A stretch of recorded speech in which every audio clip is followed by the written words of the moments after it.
Okay, let me just explain what I just did. I hugged Derek. And our first birthday party in Manizales, Colombia, we developed this practice of our community of hugging each other. And the way that I did it is when I'm a physicist, I'm very disciplinary. I don't know how to hug. But when I'm interdisciplinary, I do. So excuse me if I hug you, because the hugging reflects, I think, what we're now calling a network of villages, that you know each other, you keep in touch with each other. Villages don't know how to be private, and so you can leave a village and go to a different village when things get too public. And so it's a real pleasure, obviously, to have this gathering here today. The other thing that I just wanted to emphasize before I go into my slides, you mentioned this comment about intergenerational collaboration. I'm so happy that Herbert Franke is here. When my father died, he was one of the people who said, keep going. And, you know, at the time, I didn't know what I was doing, and people like you, Frank Popper, who turned 100 this year, he still replies to my emails. And so, in a very real sense, there's been a group of people that have kept things going. It's not always been easy.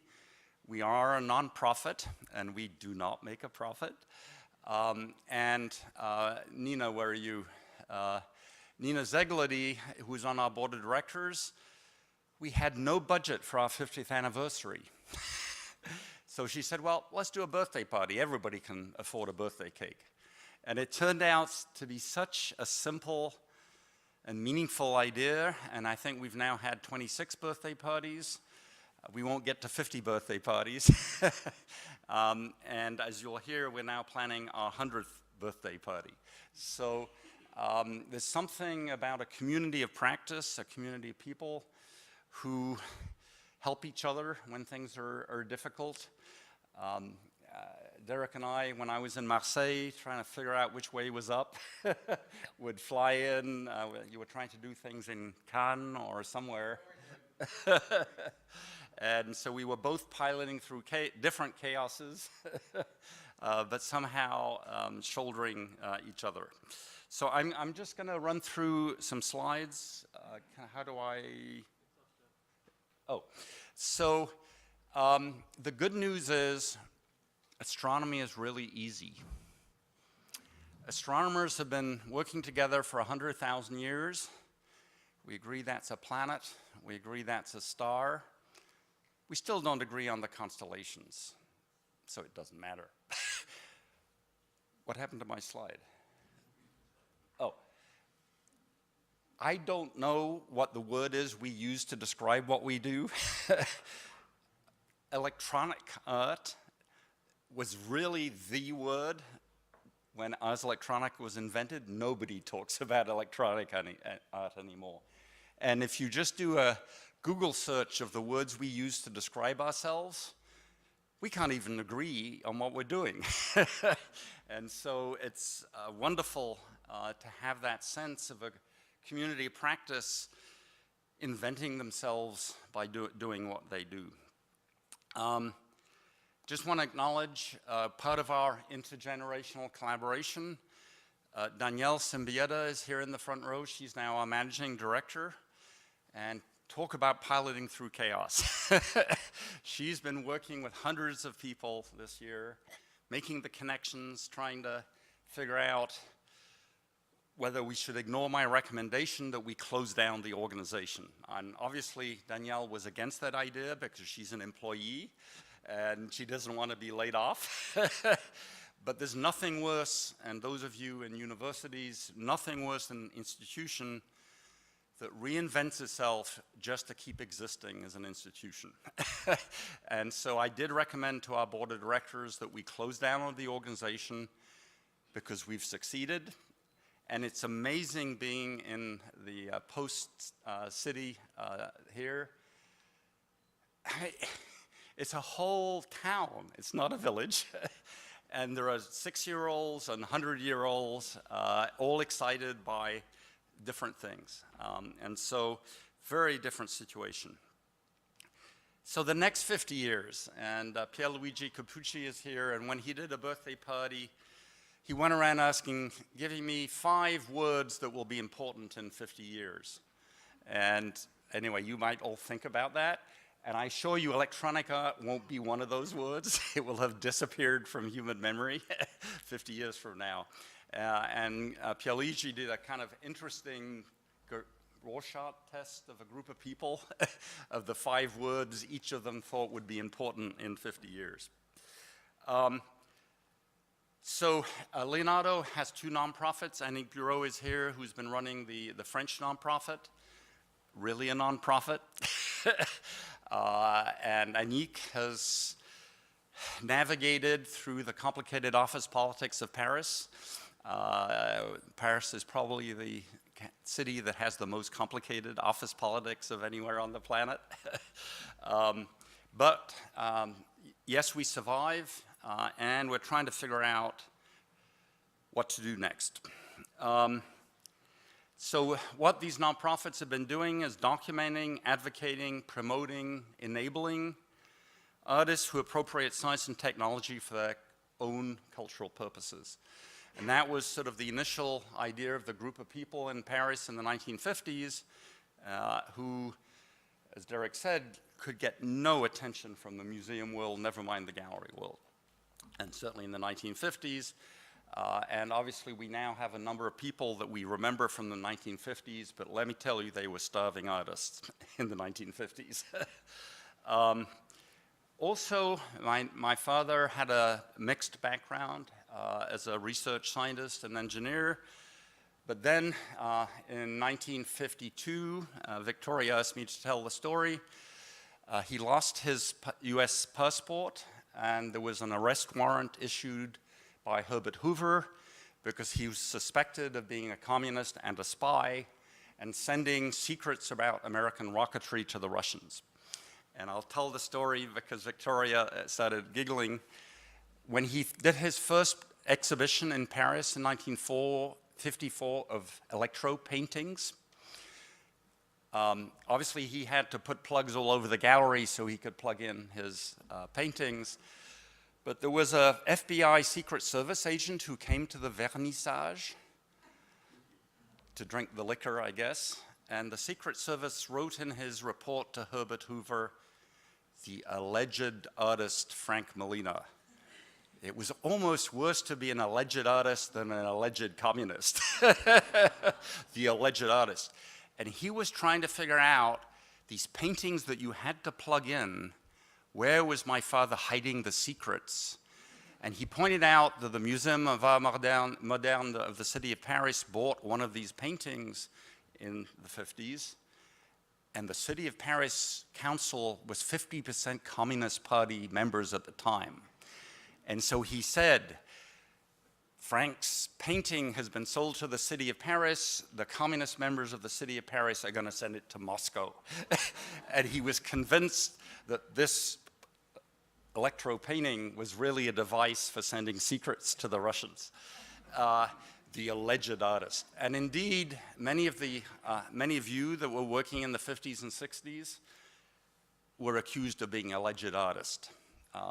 Oh, you're just gadgeteers, you're nerds. The fact that you create strong emotional and visceral experiences for people, oh, no, it's all technophilia, as I'll explain. But at the same time, Leonardo has embedded, and I'm glad you mentioned, no, I think it was Drew Hemmant, as we were drinking tea before, mentioned ethicists.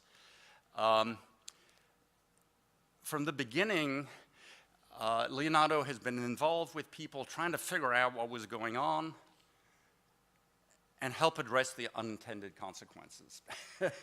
And that included historians, humanist scholars, researchers, and some of the people that helped Leonardo survive when my dad died in '81 were Ernst Gombrich, Rudolf Arnheim, J.J. Gibson. You know, and they said basically, keep it going. And then they stayed on the editorial board. They did a lot of peer reviewing for free because I'd never peer reviewed anything in my life. I was still a young scientist. And so this coupling also with the social embedding of what we do has always been part of what this village culture has been about. And I agree with you, unfortunately. The global village is fragile. McLuhan was full of shit. Well, boy, was he wrong. We are not living in a global village. I'll get more into that. Sorry for the technical language. And so what I like to say is we now use this metaphor of a network of villages. Leonardo is one of the small ones down there somewhere on the edge. Ars Electronica is probably one of the big blue ones. I mean, we do not attract 100,000 people to our events. And in a very real sense, it is a mutually supporting community of practice. I have written letters of recommendation for you when you apply for jobs, and you've written letters of recommendation for me when I apply for jobs. And as a result of being a small nonprofit, we just have jumped a line, just a habit of collaborating with other groups. And I've just named a few. Noema, obviously, recently and for a long time. Future Everything. Laser hosts who host these meetings all over the planet. And now the birthday parties that Nina has been. And so, I don't know, maybe I'm romanticizing my fear about the world today. But I trust you, and I hope we trust each other. And maybe McLuhan was a little bit right, that it is possible to build global villages, but not in the way that he thought. And so in a very real sense, I want to apologize. I was in Silicon Valley, Berkeley, in the 1970s and 80s and 90s when the internet was invented and we were going to connect everybody to everybody and the global village was really going to happen. Boy, were we wrong. The internet did not create a global village any more than television did. And so I apologize for our technophilia and our techno-optimism at the time. And it's frightening if you go back to look at what we wrote in 1985 or 1994. The internet was just gonna bring world peace. And I'm working in Texas right now, and we're as close to World War III as we've been anyway. So I hope we've learned some lessons about not being too techno-optimistic and technophilic. And one of the delights, I think, walking around Ars Electronica this year has been talking to the young people who are skeptical. You know, yes, they want to use the gadgets, but I've had some very interesting discussions with 19-year-olds who are questioning what they're doing, wondering, you know, do these brain monitors really have anything to do with what I'm thinking? And it's a refreshing walking around Ars Electronica this year. So as I said, we're now planning our 100th anniversary. In Mexico City, the Mexican Space Collective agreed to host our 100th party on the moon. But this triggered a little bit of a discussion. Obviously, I'm an astrophysicist and a space scientist. But to be honest, the moon is a really boring place. I'd rather come to Linz as a tourist than to the moon. The food's better here than on the moon. And Anik Bureau is smiling because we've been talking about, you know, the myth of the American frontier and what damage it did to human civilizations, and now the myth of space tourism. Maybe space tourism is not a good idea, especially to the moon, which is a really boring place. I'd rather go to Antarctica, where you can actually walk outside of the building and not have to stay inside of the building. Anyway, that's a much longer discussion. And so, where would you like to celebrate our 100th anniversary in 2068? So we have 50 years to work on it. Nina has promised to organize the 100th anniversary committee in 2068 also. We've been in touch with some of the cryogenic facilities in Texas that will freeze both Nina and my brain so that we can, well, by 2068, they'll be able to resuscitate frozen brains, right? I mean, yeah. And I'd rather do this 100th anniversary of Leonardo in a place that looks like that rather than the moon. So the Leonardo community of practice, it is slightly amazing. Over the 50 years, we've published the work of over 15,000 people in groups. That is a bigger creative community than lived in Florence and changed the history of ideas. But we're all over the place. We're not concentrated in one place like in Florence. And it's a very different situation, but it's a significant growing community of practice. Last year, we're now online. We have a Leonardo archive online. Last year, 400,000 PDFs were downloaded. That's not clicks, that's downloads. Now, I don't know if the people who downloaded the PDF read it, but they were interested enough that once they clicked, they wanted to download the article. 400,000 people. So, like Ars Electronica, we're discovering that these villages are becoming small towns. Now, we don't want to become empires, so hopefully Ars Electronica will not grow any bigger. Because otherwise you end up in other kinds of problems. And indeed, as we've discovered, ISEA was just held in South Africa this year. There's a vibrant community in the African continent that's part of this community practice. Ars has championed some of those people here in previous years. Every media, we still make the mistake of calling it digital media. My friend Wolf Reiner was asking me, what does that mean? Well, you walk around and it's biological media, and yes, somewhere under the table there's some electronics or something, but the media has nothing to do with the digital, it all has to do with the biological. And so every media, and I guess in McLuhan's sense, is fair game for sharing ideas, information, art. So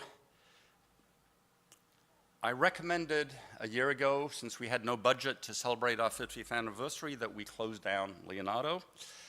As I said, there's nothing worse than an institution, Xerox, do you still exist, that reinvents itself just to survive. I think IBM still exists, maybe, I don't know what they do. But there's nothing worse, in my mind, than an institution that changes what it does just so that it survives as an institution. So I recommended closing it down. Danielle said, no, I want to keep my job. Let's work on it and figure out what we should do instead of closing down. And as I said, the FBI thought my dad was an alleged artist. If you have to plug it in, it can't be art, according to the FBI of the time. You go around Postal City, and everything is plugged in. You may not know it. And so somehow the people in the 50s that started fighting the battles of using new media, new technologies and art have succeeded. There is now a very large creative community. When my father tried to start showing art in Paris in 1952, he was told, you're an American. Get out of here, go show in New York. We do the Paris School of Art. There's the London School and the New York School. We show the work of Parisian artists. And so the foreigners, who are the artists, refugees from the Second World War, many of them who'd taken refuge in Paris, were told, go away. This is not the way to show your work. If you go walk around Post City, there must be 200 languages being spoken in that room. Yes, there's a little bit of Australian German, but Filipino, I mean, it's amazing. So yes, we're part of a multilingual, multinational community. At the time, artists would say, and he took painting lessons, oh, you don't need art theory. It's a waste of time. It's just art theorists that read art theory. Artists don't need it. You go talk to the young people there, they read neuroscience as art theory. How does my brain work and how do I make better art?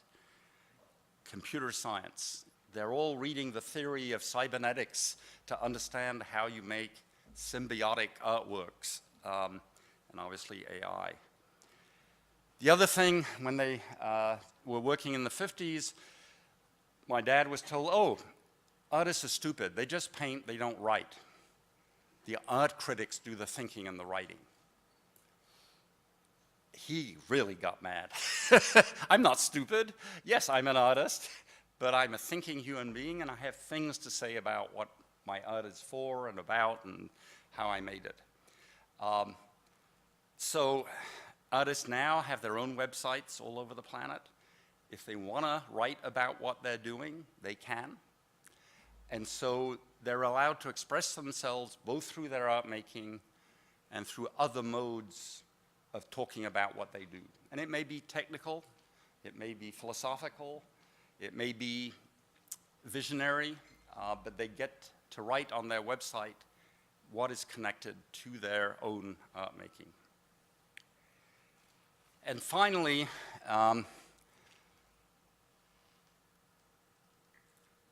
artists don't collaborate, they work solo. They go work in their studio.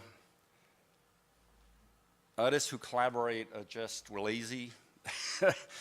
They need someone else to mix the paint for them.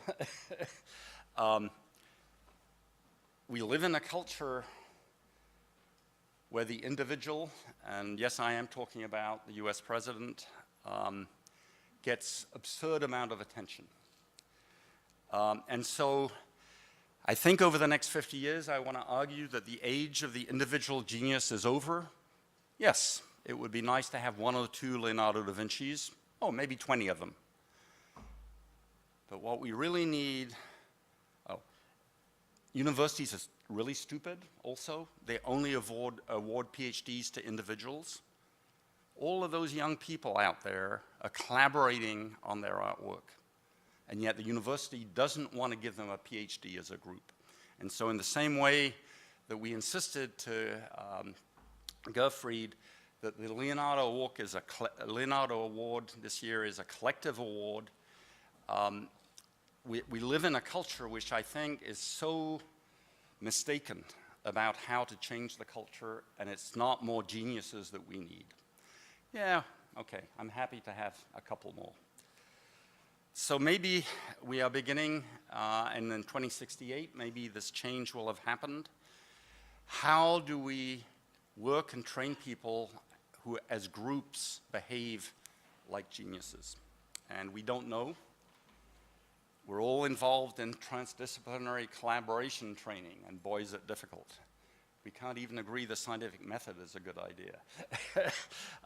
So it is a very difficult period of transition where we still have the cult of the individual, but to change our culture, we need groups of people that behave with the kinds of things that we ascribe to individual geniuses. And a lot of you are geographic migrants, disciplinary migrants, part of diasporas. We need people that move around. I will not ask you how many different places you have all worked with during your career. Jeffrey Shore, I think, is still in Hong Kong. I'm not sure. No, he left. But we are a community that moves around to succeed, both in terms of disciplines, also in terms of geography, also in terms of institutions. So, hooray! Leonardo is dead. And by the way, he died 500 years ago on May 2nd. So we are talking about organizing some Leonardo wakes. Another excuse for having, I don't think you have cakes at a wake, do you, Danielle? But you can certainly drink, like at a birthday party. Yeah. And so long live the collaborative teams, Leonardo's. And so, in a very real sense, Gottfried, Hannes, Christine, when historians write the history books 100 years from now, somehow you redesign the arts of our time. And I want to make an apology to Christine because I accused her of being the grandmother of Ars Electronica. You were the mother of Ars Electronica, not the grandmother, Christine. And Hannes, you were the father of Ars Electronica. And just walking around Ars Electronica this year, we have succeeded in redesigning the arts. Now, the art market is catching up. There were gallery owners talking today about how you sell new media to collectors. But that's on the edge of the problem. The creative community is out there making trouble. Okay, so I'm now going to wrap up my sermon. My original degree is in physics, PhD in astrophysics. I'm an atheist. I'm a positivist. I think the world exists independent of my brain. But I grew up with a culture of scientists, science the endless frontier. There we go again with the American frontier myth. Science did not win the peace. The Green Revolution didn't solve world hunger. The UN and the EU did not end war in Europe. Climate change is out of control. Science and technology are part of the problem. And so I believe very strongly that we need to step back, and my scientist colleagues don't like me to talk this way. I think science is in trouble. In 1945, Vannevar Bush, at the time of the end of the Second World War, wrote Science, the Endless Frontier. There's the frontier myth again. New frontiers of the mind are before us, and if they are pioneered with the same vision, boldness, and drive with which we have waged this war, we can create a fuller and more fruitful employment and a fuller and more fruitful life. Just give us $1 billion. And science funding went up dramatically beginning in 1945, but the world is fragile in spite of the best science and technology that we could come up with. The war of cancer, did that war get won? I don't think so. War on drugs, no. It's not a technical problem. And the Anthropocene is not a war. It's a cybernetic complex system collapse, and we don't have the science to actually understand how to keep a system from collapsing. So I think we need to redesign science and engineering. We need to redesign the scientific methods themselves. My scientific colleagues say, that's fine. We know, scientific method is just fine. We just need more money. The sciences of complexity have changed our understanding of so much of how things operate in our world. Scientists, and they don't like to tell you, use computer simulations as hypotheses. You simulate the world, and if the simulation looks like the world, you get a Nobel Prize. Newton would not have recognized that scientific method. We have new concepts of causality, and I've been discussing with a lot of people that scientists love the reductive method until you get to the point where A causes B. I'm sorry, you cannot write an equation of climate change. That very notion of an equation of climate change just isn't coherent with the phenomenon of climate change and the Anthropocene and collapse of ecology. Next, and many of the people out there are using AI and big data to make artworks. The historian of science, and I've just lost his name, call this an epistemological inversion. There used to be so little data that scientists would spend all their life getting enough data to prove their idea. Now we have databases, and the secret of science funding agencies, we don't have time to analyze all that data. We just want to keep taking it because we'll figure out what's going on. And we now have instruments that can study our own minds, just the beginning. Maybe 50 years from now, they'll be more successful. The artist Stellark taught me a very humiliating lesson when he was building his third robotic arm, and he had 3 hands, you probably remember. And he said, you know, I can no longer say on the one hand this, on the other hand that, because my middle hand says, hold on a second, what about me? We have left wing, right wing. We are biased because we are symmetrical animals.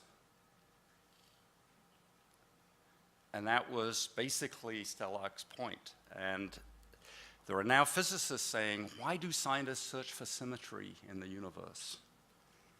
If we were asymmetrical animals, symmetry would have no interest. We have an implicit bias as humans to look for things that are symmetrical. Go talk to a tree. They're not symmetrical. We do trim them to shape them to be symmetrical, and Christmas trees are good because they're symmetrical, but trees are not inherently symmetrical.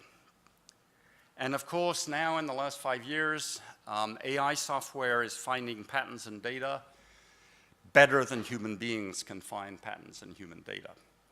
And we don't know what's going to happen to that.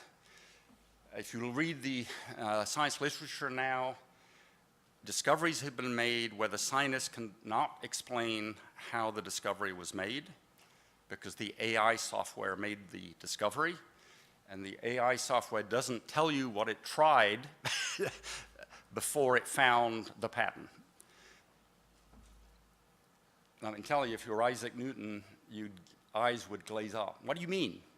You can't explain that you took a prism and put sunlight in it, and then that's what happened, and I discovered sunlight had all these colors in it? We now have AI software making scientific discoveries that humans cannot explain how the discovery was made. And then, and I apologize to my scientific colleagues, we need to redesign the social embedding of science. Helga Novotny, who was the president of the European Research Council for a while, called for socially robust science. What do you mean science isn't socially robust, the scientists say? We set our priorities all by ourselves. We don't need the public involved in setting scientific priorities. Helga said, hold on a second. We need to redesign the PhD. We're all struggling with the PhD in art and design. The PhD was invented, I think, in the 19th century.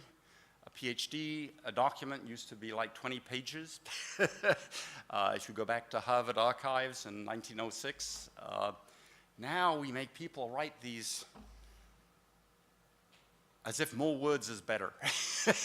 And I'm teaching PhD students. So I have a recommendation to the Minister of Education and Science of Austria. Unfortunately, he left yesterday, right after he gave his speech. So I was not able to give him the recommendation.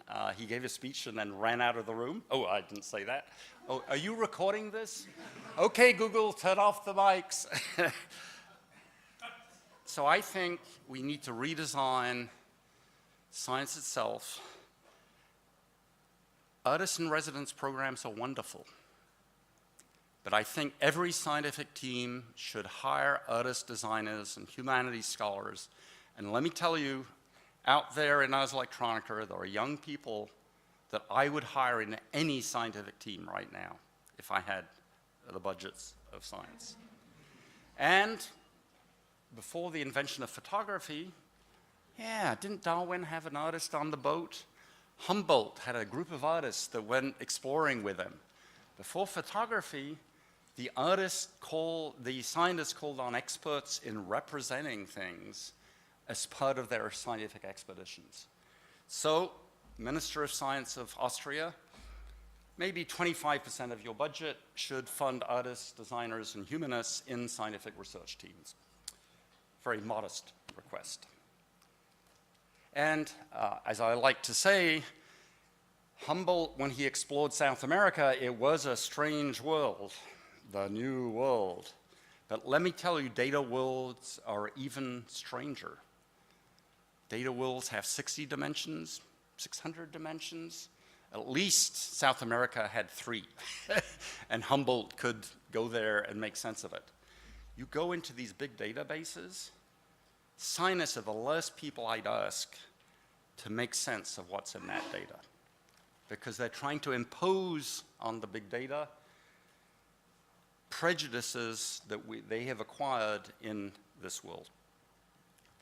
Secondly, I think, dear Minister of Science and Education of Austria, you should fund professional amateurs who are outside of universities and research labs. If you happen to remember, in the 19th century, a lot of amateurs actually made amazing discoveries.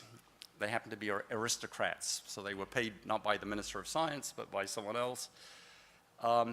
And the current structures we have are a pure accident of World War II.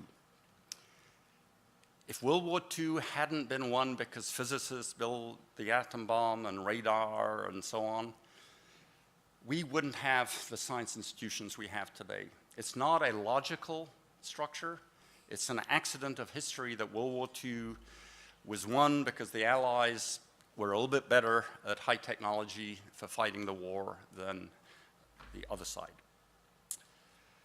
So finally, not only was McLuhan wrong, but C.P. Snow was wrong. This whole idea of 2 cultures is part of the implicit bias we have because we're symmetric. Oh, there are 2 cultures. What about the 3rd culture? No, there are many cultures. There are many ways of knowing, and C.P. Snow put this very negative, destructive idea that there's art and science. No, there are many ways of knowing.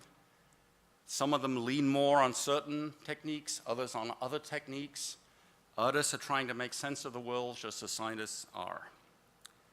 And so somehow we have to move from the tree of knowledge to the ecology of knowledge. I'm sorry. And when I was in Colombia, I found these 2 paintings by Botero, The Tree of Knowledge and the Ecology of Knowledge. Now, he didn't call it that, but let me tell you, C.P. Snow did us this favor with this false metaphor of art versus science. Finally, to finish, Leonardo was created in 1968 when academic publishing started being commercialized. My father-in-law at the time was one of the pioneers of commercial academic publishing. Let me tell you, today, all of you self-publish. Do you really need a publisher? Just go publish it on your website or on one of the other places. Intelligent people will find what you do. So, yes, I think we should close down Leonardo for our 50th anniversary, but unfortunately, we're making a profit at the moment. And so we just started an experimental platform called ARTECA. One of the biases of Leonardo is we publish only in English.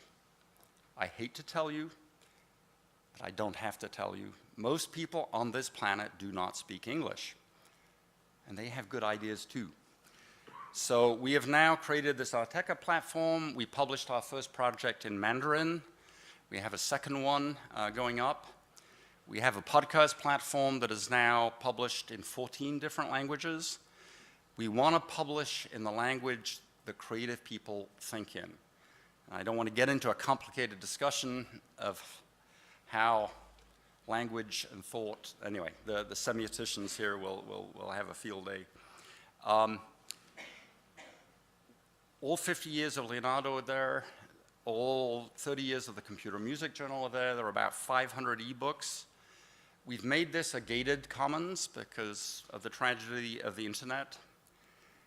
If you have ever published in a Leonardo publication of any type, we will give you free access. If you've served for free on an editorial board, we will give you free access. If you invested your weekend peer reviewing an article, we will give you free access. We're working with MIT Press to figure out how we keep making a profit. But if any of you in this audience would like free access to ARTECA, drop us an email. So ARTECA is where the hybrids, amphibians, and extremophiles will breed. It will not be artists and scientists. It will be, I don't know what. In the last 5 years, I've been talking about the need for intellectual dating services. What is a village? It's an intellectual dating service. The shoesmith meets the ironmonger, and the two people discuss how you make things using leather. I think it was in Columbia earlier this year, a young Canadian student coined the word Grindr. So for those of you that use Grindr or Tinder, you know what that student was talking about. And so the idea is that somehow we build ways where people with ideas can find each other in the tragedy of the internet, when 90% of what you read online is now fake. So how over the next 50 years do we rebuild the idea of publishing so that you can trust what you read at some level? I mean, it may still be wrong, but so these are the kind of people that we would like to come to our 100th birthday party. And yes, these two kinds of people can collaborate because they both eat. And they don't eat each other, but they will, the bird will go on the elephant to avoid flying and go eat where the elephant eats. So we're going to finish here, and I think the plan is, what is the plan now? Hannes, what do you want to do? Do you want to do the party beginning here, or do you want to go into the other room? Amico.